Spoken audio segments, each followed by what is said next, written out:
between our two countries, quite an achievement. And second, this week marks the anniversaries of two terrorist attacks by Iran-backed Hezbollah, the 1994 bombing of the Amia Jewish Community Center in Buenos Aires, Argentina, and the 2012 suicide bomb targeting Israeli tourists in Bulgaria.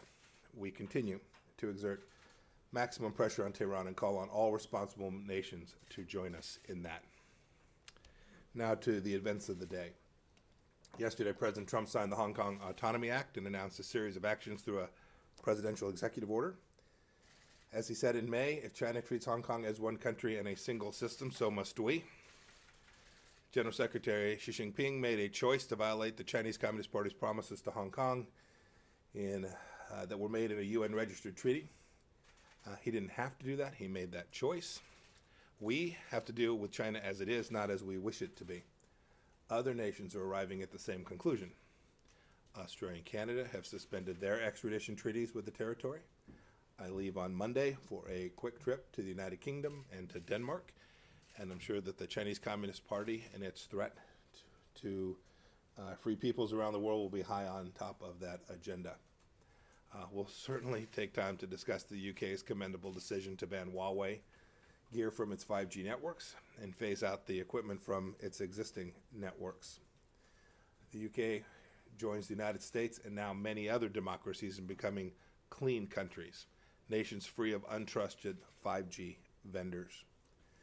In the same way, many major telecom companies like Telefonica, Telco Italia, and NTT have become clean carriers. After my London stop, I'm equally excited to meet with my counterparts from the Kingdom of Denmark. It'll be a wonderful trip. The United States has a Huawei announcement of our own today. The State Department will impose visa restrictions on certain employees of Chinese technology companies like Huawei that provide material support to regimes engaging in human rights violations and abuses globally. The last note on China. On Monday, for the first time, we made our policy on the South China Sea crystal clear. It's not China's maritime empire. If Beijing violates the international law and free nations do nothing, then history shows that the CCP will simply take more territory. That happened in the last administration. Our statement gives significant support to ASEAN leaders who have declared that the South China Sea disputes must be resolved through international law, not might makes right.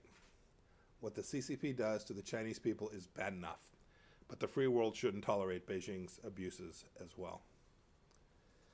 Moving on. Today, the Department of State is updating the public guidance for CAATSA authorities to include Nord Stream 2 and the second line of Turk Stream 2. This action puts investments or other activities that are related to these Russian energy export pipelines at risk of U.S. sanctions.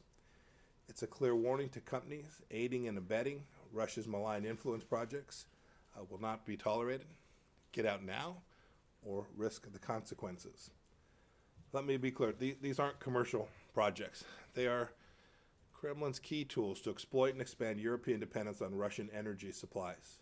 Tools that undermine Ukraine by cutting off gas transiting that critical democracy, a tool that ultimately undermines transatlantic security. The United States is always ready to help our European friends meet their energy needs. Today I have with me Assistant Secretary for the Bureau of Energy Resources, Frank Fannin, who will take questions here when I'm complete with respect to this action.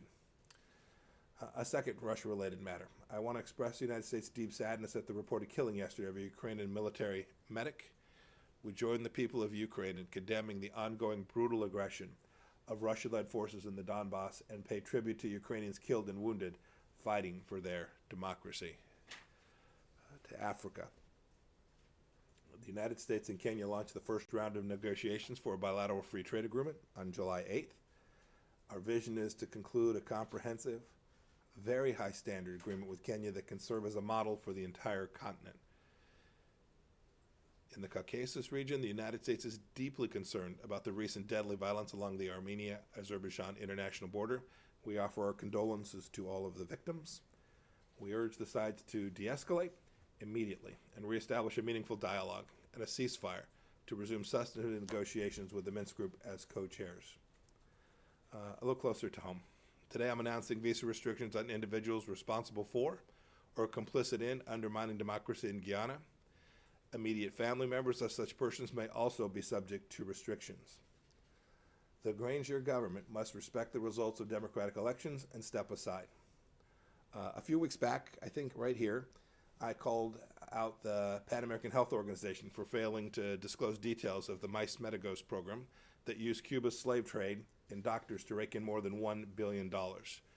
Today, I welcome that organization, PAHO's decision to initiate an independent review. Regarding Venezuela, the UN has found yet more harrowing evidence of gross human rights violations by the illegitimate Maduro regime, citing more than 1,300 extrajudicial executions for political reasons in 2020 alone. International pressure on Maduro must continue until the Venezuelan people can reclaim their democracy. A final item on the Western Hemisphere this morning. The United States officially assumed the chair of the Summit of Americas process on Friday of this week past. We're looking forward to hosting the 9th Summit of Americas in 2021. Since I last spoke to you, the department has notified Congress of almost $25 billion more in potential foreign military sales, including a proposed sale to Japan of 105 F-35 Lightning fighter jets valued at up to $23 billion. It's the second largest single sale notification in U.S. history. This sale and others accompanying it continue to demonstrate the robust global demand for American defense partnerships. We're helping the world in other ways too. Today we're providing an additional $208 million to the most vulnerable nations to overcome the COVID-19 pandemic, bringing our total now to more than $1.5 billion since the outbreak began. Pretty remarkable charity from the United States people. But no American export, no amount of money is as important as our principles. Tomorrow, I'll be at the National Constitution Center in Philadelphia. I'll present the public report of the State Department's Commission on Unalienable Rights. As I explained at the Claremont Institute last year, and again at Kansas State University during the Landon Lecture, this administration grounds our practice of foreign policy in America's founding principles. There is nothing more fundamental to who we are than our reverence for unalienable rights, the basic God-given rights that every human being possesses. Whether defending the American people from threats, supporting international religious freedom, or encouraging countries to secure property rights by upholding the rule of law, America defends rights and does good in the world. Tomorrow you get to hear some of my thoughts on the Commission's fine recommendations that are encompassed in the report that they've been working on now so diligently and for so long. Happy to take a handful of questions. Okay, we're going to attempt to give Matt Lee the first question from AP. Matt, go ahead. Are you on the line? Hello, can you hear me? We can hear you. Voice of Aha. Well, good morning and greetings from my basement. Mr. Secretary, it's been a long time. I'm sure you've missed me as much as I've missed you. We miss you, Matt. Can I ask things really quickly? One, on the Nord Stream and Turk Stream sanctions, you're saying, if I get this correctly, that any company that is involved in this, even those who had been previously grandfathered in with sanctions exemptions, are now subject to those sanctions. Is that correct, number one? And then secondly, on Iran, you guys had talked about the idea of bringing the arms embargo extension resolution to the Security Council, as early as this week. And that doesn't look like it's happening now. And I'm just wondering, are you hoping to staunch some of the opposition that you're seeing to the resolution from the Europeans and others with a little bit more time for diplomacy? Thank you. Thank you, Matt. It's good to hear your voice. On the first one, so what State Department's action today is we're going to revise the guidance, and you'll see that. I'll let Frank Fannin talk to you about the details of its implementation, its execution, but I think we should be very clear. Our expectation is that those who participate in the continued project will be subject to review for potential consequences related to that activity. As for Iran and timing, you suggested that we've delayed because of opposition. In fact, virtually everyone agrees that the arms embargo should be extended. Our European counterparts, too, are very concerned about what will happen if the arms embargo itself expires on October 18th of this year. And so there's enormous consensus around the objective. How to achieve that objective, there's different views on. We've made clear to both publicly and in private to all the members of the Security Council, we intend to ensure that this arms embargo continues. We hope that this can be done by a UN Security Council resolution that all of the permanent members sign up for, and indeed every members of the larger UN Security Council. But in the event that that's not the case, we are still going to do everything in our power to achieve that end, and we think we'll be successful ultimately in doing that. The precise timing of that, we're going to keep to ourselves until such time as we're ready to move to the UN Security Council and introduce the resolution. We're not that far away from doing that, Matt. James, go ahead. Mr. Secretary, two questions, if I may, on Yes, China. sir. Yesterday, in his lengthy remarks, President Trump indicated that it's been quite some time since he last spoke to Chinese President Xi Jinping. This suggests that there is effectively no engagement between our two countries at top levels. It seems that just about every day or several times a week, one or the both of you announce some incremental new measure aimed at punishing the Chinese regime. But I don't think, as you stand there right now, that you can tell us that over the several months this has been going on without this form of engagement, that there's been any discernible change in China's conduct. So are you essentially tilting at windmills with these various incremental steps? And then I have a follow-up. Why don't you ask your second one, and I'll take them both, James. If you don't mind, I'd prefer to ask it separate. They're very separate. I do mind. If you'll ask the second one, I'll get to it. In our interview a little over a year ago, Mr. Secretary, I asked you if you considered Iran to be an evil regime, and you said quite simply, yes. I'm wondering if, as a member of the Trump administration, as a seasoned student of and practitioner of international relations, or simply as a devout Christian, you regard China as an evil regime. Mm-hmm. So let me take the first one. You began by saying that, as the President said yesterday, he hasn't talked to Xi Jinping in quite some time. I think the call was in March, if I remember correctly, but I'll defer to the White House on the last time they've spoken. But there has been high-level conversation. I traveled to Hawaii. Now it seems like a little while ago, but it was just a few weeks back where I met with Wang Qishe. We continue to have a dialogue and conversations at every level within the State Department. It's happening in other agencies across the U.S. government too. So there's a significant amount of conversation between the two countries. What's important, James, is that conversation has changed. That conversation is different than we've had, frankly, for decades between the United States and the Chinese Communist Party. It is no longer, and I think Chinese leadership understand it is no longer the case that it's going to be acceptable that the United States is simply going to allow the important commercial relationships that we have between our two countries to put the American people at risk. And that's what had happened. This isn't political.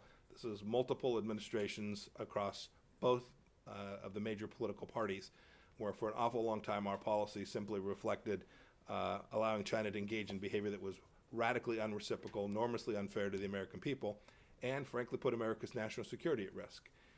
And so we have begun to turn that around. There is still real work that needs to be done, but you can see in each of the policies that the administration undertaken in the last 2.5 years a marked reversal. In terms of Chinese behavior, how have they responded? You've seen the language that they use. You can see that we're having a real impact, and we will continue to do the things we need to do to make sure that the American people are safe and secure, and that we have a set of fair and reciprocal relationships. That's the end state desire. We want good things for the people of China. We have a Chinese Communist Party that is putting freedom and democracy at risk by their expansionist, imperialist, authoritarian behavior. That's the behavior that we're trying to see changed. We've still got work to do. This is a regime that failed to disclose information they had about a virus that's now killed over 100,000 Americans, hundreds of thousands across the world, cost the global economy trillions and trillions of dollars, and now is allowing the World Health Organization to go in to conduct what I am confident will be a completely whitewashed investigation. The reason, I hope I'm wrong, I hope it's a thorough investigation that gets fully to the bottom of it. I've watched the Chinese Communist Party's behavior with respect to the virus that emanated from Wuhan, and they have simply refused. They've destroyed samples, they've taken journalists and doctors who were prepared to talk about this and not permitted them to do what nations that want to play on a truly global scale, global stage ought to do: be transparent and open and communicate and cooperate. And the Chinese use that word. The Chinese Communist Party talks about win-win and cooperation. Cooperation isn't about nice language or summits or meetings between foreign ministers. It's about actions. And that's the expectation that we are setting for the Chinese Communist Party. We need to see fair, reciprocal responses. We're hopeful that they'll complete their requirements under the Phase 1 trade deal. And we're hopeful that we'll see changes in their behavior across the entire spectrum where they have unfairly treated America for far too long. Your second question was about China and how we use language. I'll leave my comments about China precisely where I just left them. It's a simple question. Are they an evil regime? I appreciate your question. I'm going to leave my comments for today precisely where I will tell you the things that are happening on a human rights scale I've described as the stain of the century. I stand by those remarks. Nike, go ahead. Thank you, Morgan. Good morning, Mr. Secretary. How are you? I'm good, Nike. How are you today? Good. Good. Two questions, if I may. The first one is on China and Iran. The second one is on China and Taiwan. I would like to, what is your assessment of the prospective trade and military partnership between Iran and China? And how would you respond to criticism that the U.S. sanctions have further strengthened the alliance between the two countries? And separately, if I may, on Taiwan and China, what is your comment on China's threats to impose sanctions on American company Lockheed Martin over U.S. arms sale to Taiwan? What is the calculation of the State Department when it approved the arms sale to Taiwan? And should U.S. companies be punished when the U.S. government is implementing the Taiwan Relations Act? Thank you. Yeah. So your second question is easy. No, of course not. We had an American company conducting business that was consistent with American foreign policy, the policy of the arms sales that we made to Taiwan. I regret that the Chinese Communist Party chose to make that threat against Lockheed Martin. It's not the first time they've chosen to do that to an American contractor who was working on a program that was between the United States and Taiwan. So I regret that. I hope they'll reconsider that and not follow through on the remarks that were made yesterday or the day before when they made them. Your first question was about Iran and China. I mean, well, a little history is in order, right? Think about a long time ago, Persia. And the relationship, this is not brand new. But I think what you saw in the reporting there, and something we've been following, is evidence of a couple simple things. First, the need to extend the arms embargo. Right?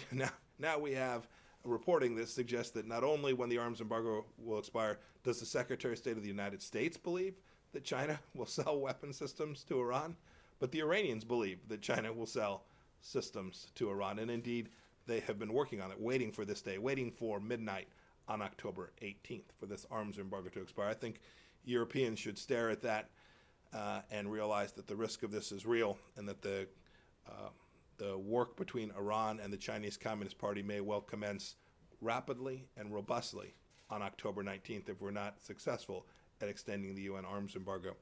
As for the larger picture, we have a set of sanctions related to any company or country that engages in activity with Iran.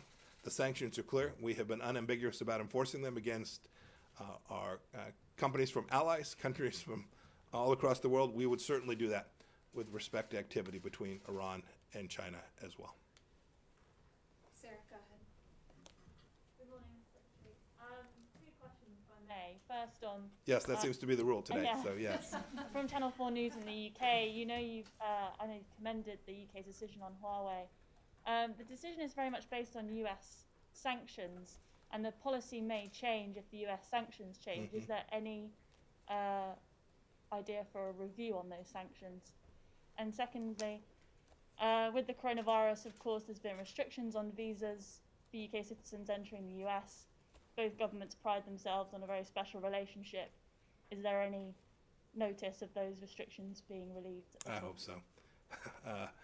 We are working closely not only with the United Kingdom, but with countries all across the Schengen zone and across Europe more broadly, and indeed countries in Asia as well, to to do our best to get the science and health right to get international travel back open. It's a complicated process. Each country's got a set of different conditions, and as you can see in many countries, even regionally, they have different conditions on the ground. We're trying to get that right, and we certainly hope that we can get this going with the United Kingdom just as quickly as possible. I had an update, I think it was 2 days ago now. We're getting closer to a common set of understandings about how we'll do that. Not only that we'll do it, but the procedures that we would use so that we could execute that safely. Your first question was the British decision with respect to Huawei yesterday. We were happy about it. Faster is always better to get this equipment out of their system. It's a security risk. This isn't about commercial interests. This is about protecting the information, in this case, of the United Kingdom's people. You suggested they did this because of U.S. sanctions. I don't actually think that's true.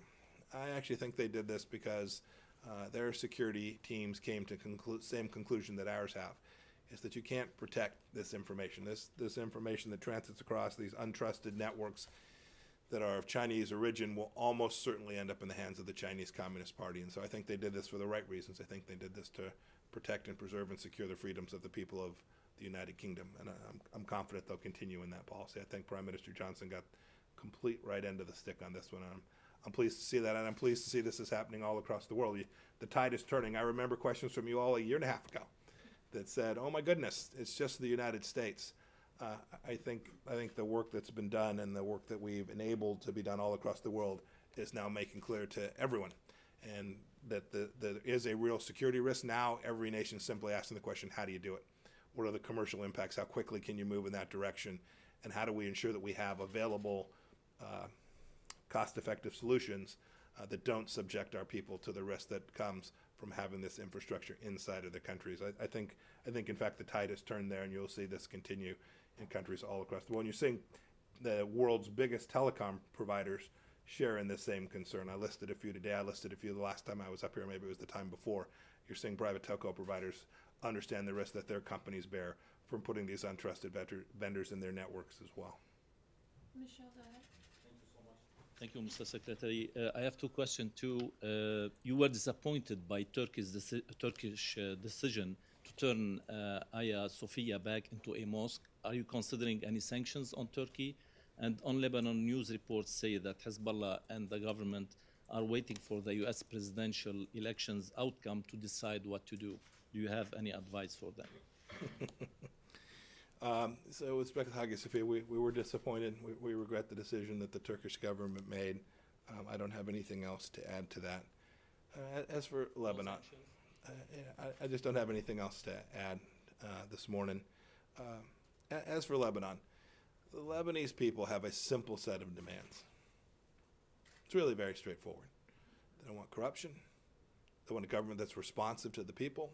They want a government that is not subject to influence from designated terrorist group Hezbollah. They want what people all across the world want. That's what they're in the streets marching and asking for. They want basic economic activity restored. They want taxes to be collected in a fair way. These are the things that the people of Lebanon are demanding. They should continue to demand them. And when a government shows up that will do that well and do that right, I am very confident that countries from all across the world and the IMF will show up to provide them with the financing they need to execute a reform plan that is worthy of the people of Lebanon. And I think that'll happen whether in this administration or the next one. I think the United States position here has been pretty clear and is bipartisan. Thank you. Go ahead. Yes. Thanks, Mark. Mr. Secretary? Yes, sir. Just one question. With two parts, right? No, and what should we infer from your statement on the South China Sea? I mean, the fait accompli that China has created in the South China Sea, they remain in place. They remain fait accompli. The fishing fleet, the maritime militia, they continue to operate in what is considered disputed. What are your expectations? What should we infer are your expectations of China following this, strengthened U.S. position? Yeah. So after extensive legal review, the State Department for the first time made clear what we believe the law reflects. This is how the United States operates all across the world. And so we set down very clearly the markers that says these are the legal requirements. So we will then go use the tools that we have available, and we will support countries all across the world who recognize that China has violated their legal territorial claims as well, or maritime claims as well. And we'll go provide them the assistance we can, whether that's in multilateral bodies, or whether that's in ASEAN, whether that's through legal responses. We'll use all the tools we can. You use the term fait accompli. I think things have shifted dramatically in the region. I think you're seeing countries all throughout Asia, and indeed in Southeast Asia and in the Pacific, recognizing that the United States is prepared to do the things necessary to assist them in protecting their valid legal claims. So I think it was really important. The statement we made on Monday, I think, was very, very important in not only demarcating the United States position, but making clear that we'll support other nations of the region that do a similar thing with respect to protecting their capacity to preserve the maritime boundaries that their people are entitled to. And I've got time for one more. Ebony, go ahead. Secretary, two questions, if you'll indulge me. Yes, ma'am. You spoke earlier about how much the U.S. relationship with China has changed over the last few decades. I'm wondering if you consider India an increasingly important trade and military partner, and if those conversations are happening at a high level. And secondly, I would like to know if there's been any development in the negotiations with European officials on the travel ban, and as our cases continue to spike, if it's possible that the region will remain off limits to U.S. travelers for the rest of the year. Yeah, I'll leave to the White House task force the details. But yeah, we've been working with Europeans. Everyone's trying to get it right. Everybody's trying to do the analysis. We know this. We know there's a way to safely travel, to make sure people come here. We don't create risk for them when Americans travel to their country, and they don't create increased risk when they travel here. We know there's a way to achieve that, and we're going to do it. We're going to do it as quickly as possible. Your first question was about India. And you started with the predicate of our relationship with China has changed. I think it's worth noting the reason for that change is the Chinese Communist Party's behavior. That's important. I listened to some of the narrative that flows out of China, some of the disinformation, and people use language like tit for tat. These aren't tit for tat exchanges. This is America standing up for its own people, and the world now coming to understand the threat that the Chinese Communist Party. So to the extent there's been a change in relationship, it is a direct result of the behavior of the Chinese Communist Party. And so when that stops, we'll do that. India's been a great partner. I'm going to speak to the U.S.-India Business Council here in a couple of hours, I think, or maybe it's this afternoon now. They're an important partner of ours. I have a great relationship with my foreign minister counterpart. We talk frequently about a broad range of issues. We talked about the conflict they had along their border with China. We've talked about the risk that emanates to China from Chinese telecommunications infrastructure there. You saw the decision they made to ban several dozen Chinese software firms from operating inside of their country on the phones of people operating inside of India. I think the whole world is coalescing around the challenge that we face, and the democracies, the free nations of the world, will push back on these challenges together. I'm very confident of that. Thanks, everybody. Thanks for joining me today. Frank, go ahead. Frank's going to answer some questions for you on the revised language to our CATSA guidance. Thanks, everybody.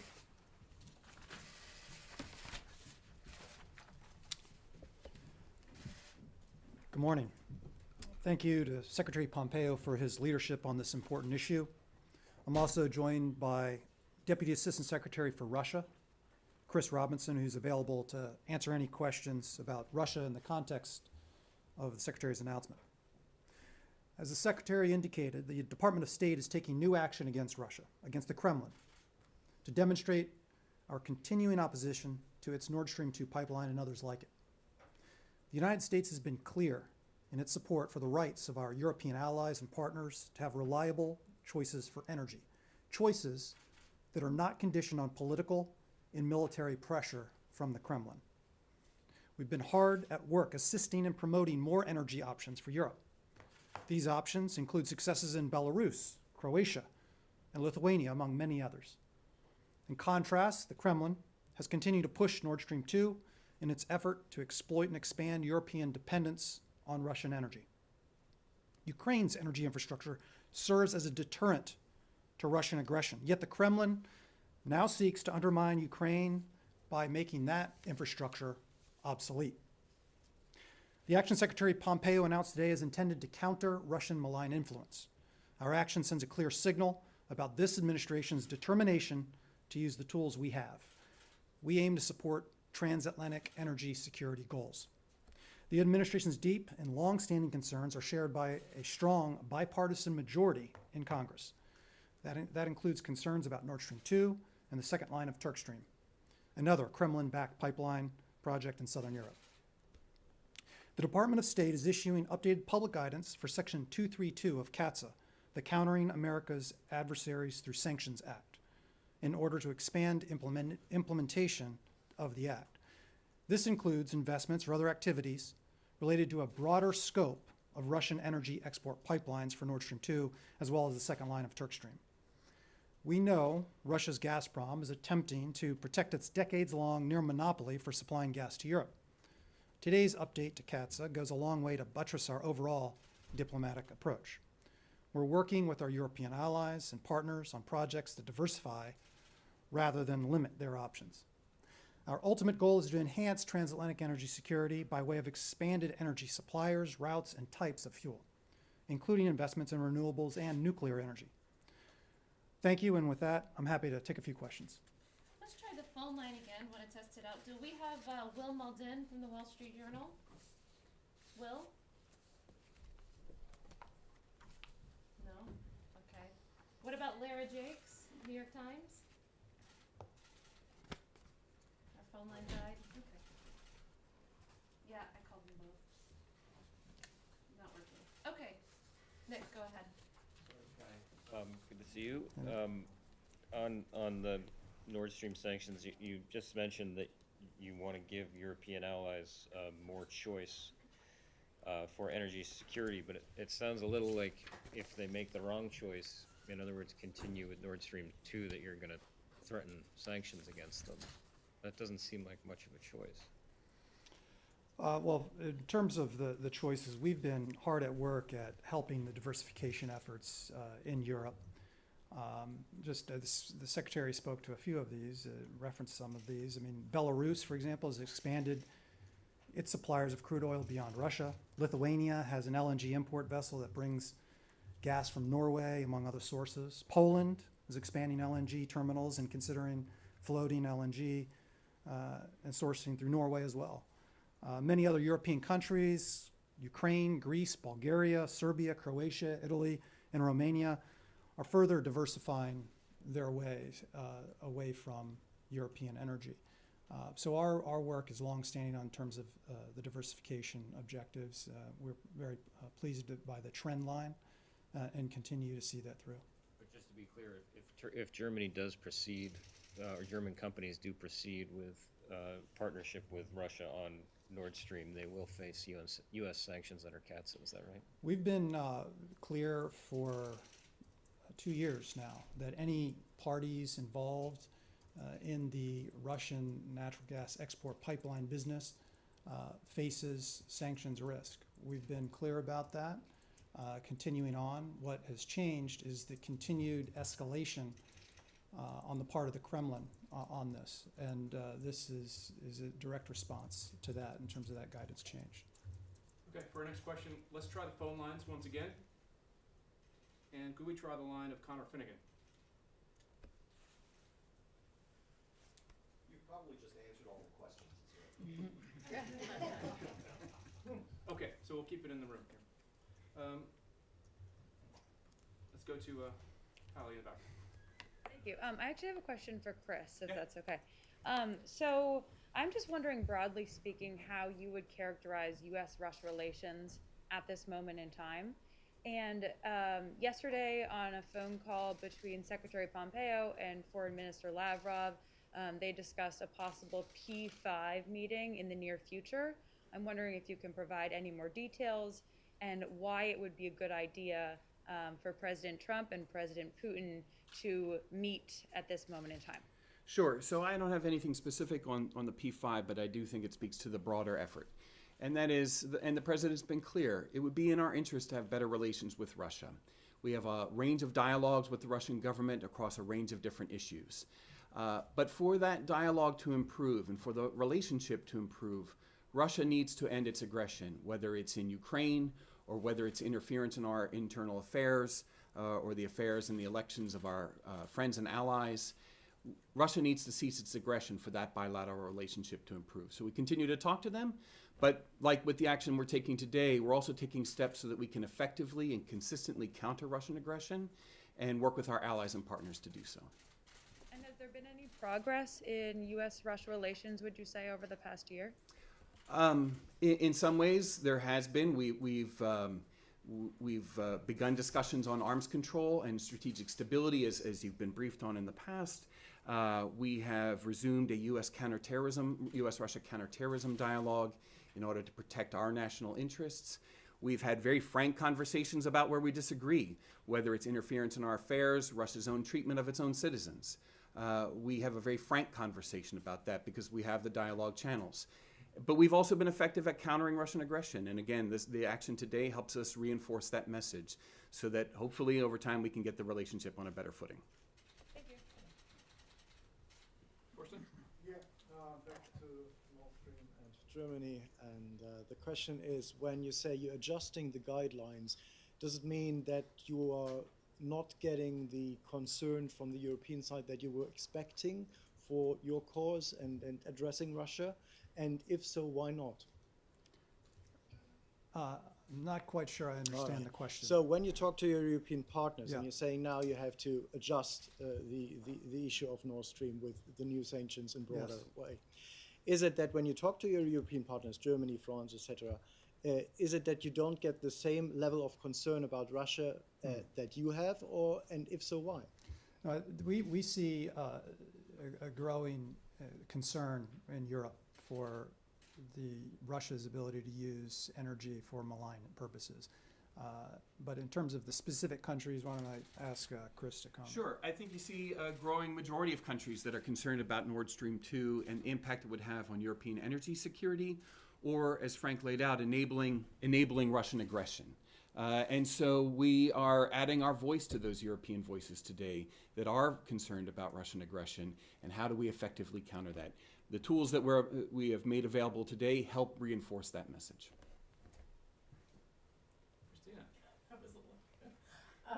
Sorry, my question is also for Chris, but I do appreciate you being here. It is nice to see you, and we do still love you.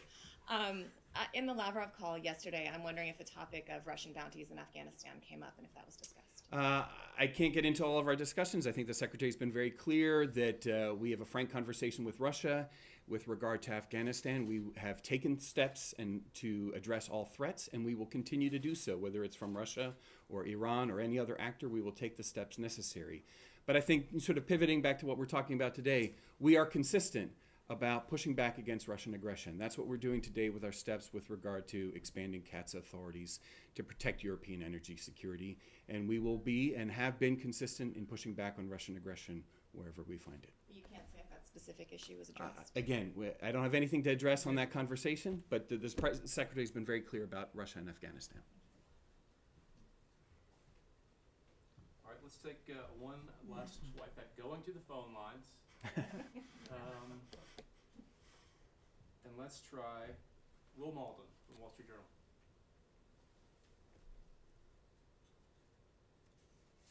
Okay, can't say we didn't try. We'll take maybe one or two more. James? My question is for the Assistant Secretary. You're familiar with the maxim that war is a continuation of politics by other means. And I wonder how you might assess the view from Russia or from other observers that with these kinds of moves announced today, the United States is simply pursuing energy competition via other means. Yeah, that's a false narrative, and I suspect you referenced the narratives coming from Russia, and they would have said in their interest to convey that idea. You know, we've been consistent in supporting diversification regardless of where that energy comes from or the type of energy. We've continued to, and very pleased to see the Southern Gas Corridor bringing Azeri gas in over to Western Europe. That's moving forward finally. We're very pleased to see that happen. The Secretary has been a leader in promoting energy development in the Eastern Mediterranean. And so that's another area of again, non-U.S. gas coming in, but it's for the purposes of improving the diversity and the security of Europe. we're certainly proud of the U.S. energy as an important component to support the security of friends and allies around the world. But that's not the primary objective here. The primary objective is to improve the resilience and the security of European nations, to diversify away from a variety of sources. Some of those are including developing sources like those I mentioned in the Eastern Med. Okay. One last question in the back. Tracy. Thank you. Final point on Russia, sorry, Chris, or actually for either of you. We're dancing. Given what you've said about Russia's malign behavior, is it still a plan to invite them to join a G7 meeting, and would you recommend that they be invited? So the Secretary has answered this before, that this is a discussion for the G7 members, but it is important to have dialogue with Russia.